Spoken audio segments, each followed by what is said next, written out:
ગાંધીનગરમાં એનાલોગ પનીર અને અન્ય ડેરી એનાલોગ સામે મહાનગરપાલિકાની ફૂડ સેફ્ટી શાખાએ ખાસ તપાસ અભિયાન હાથ ધર્યું છે.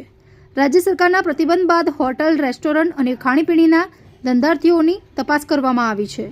શહેરમાંથી પનીરના 4 નમૂનાઓ લેબોરેટરી પરીક્ષણ માટે લેવામાં આવ્યા છે, જ્યારે 42 પેઢીઓમાંથી સ્થળ પર જ પનીર, ચીઝ અને બટરના પ્રાથમિક પરીક્ષણ કરવામાં આવ્યા છે.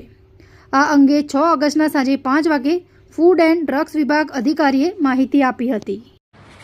ગુજરાત સરકારશ્રીના ગઈકાલના આદેશ મુજબ માનનીય commissioner of food safety Shri food and drugs ગાંધીનગરના ઇસ્યુ થયેલ પ્રોહિબિટરી ઓર્ડર મુજબ આજ રોજથી ગુજરાત રાજ્યમાં પનીર એનાલોગ, ચીઝ એનાલોગ જેવી અન્ય ડેરી પ્રોડક્ટ જે એનાલોગના નામે વેચાતી હોય, ઉપયોગમાં લેવાતી હોય અથવા સંગ્રહ થતો હોય, વેચાણ થતું હોય તો તમામનું પર આજથી પ્રતિબંધ મૂકવામાં આવેલ છે.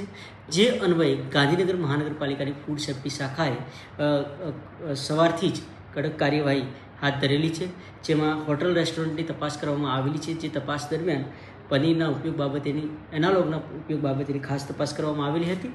જે પૈકી આજ રોજ ફૂડ સેફ્ટી ઓફિસરની ટીમ દ્વારા કુલ 4 પનીરના નમૂનાઓ લેવામાં આવેલા છે. સાથે સાથે ફૂડ સેફ્ટી ઓન વ્હીલ્સના ઉપયોગ દ્વારા 42 પેઢીઓની તપાસ કરી અને પનીરના 28 નમૂનાઓ, ચીઝના 25 નમૂનાઓ અને બટરના 17 નમૂનાઓનું સ્થળ પર પ્રાથમિક પરીક્ષણ કરવામાં આવેલ છે.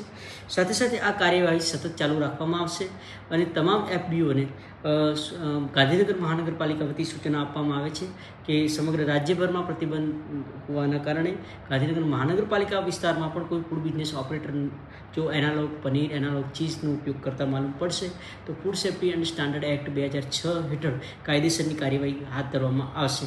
આ સાથે સાથે નાગરિકોને પણ એક અપીલ કરવામાં આવે છે કે આ બાબતેની કોઈ પણ ફરિયાદ હોય તો ગાંધીનગર મહાનગરપાલિકાના હેલ્પડેસ્ક તથા food safety and standard authority of ઇન્ડિયાની વેબસાઇટ તેમજ ફૂડ સેફ્ટી કનેક્ટ એપ પર ફરિયાદ નોંધાવી શકો છો.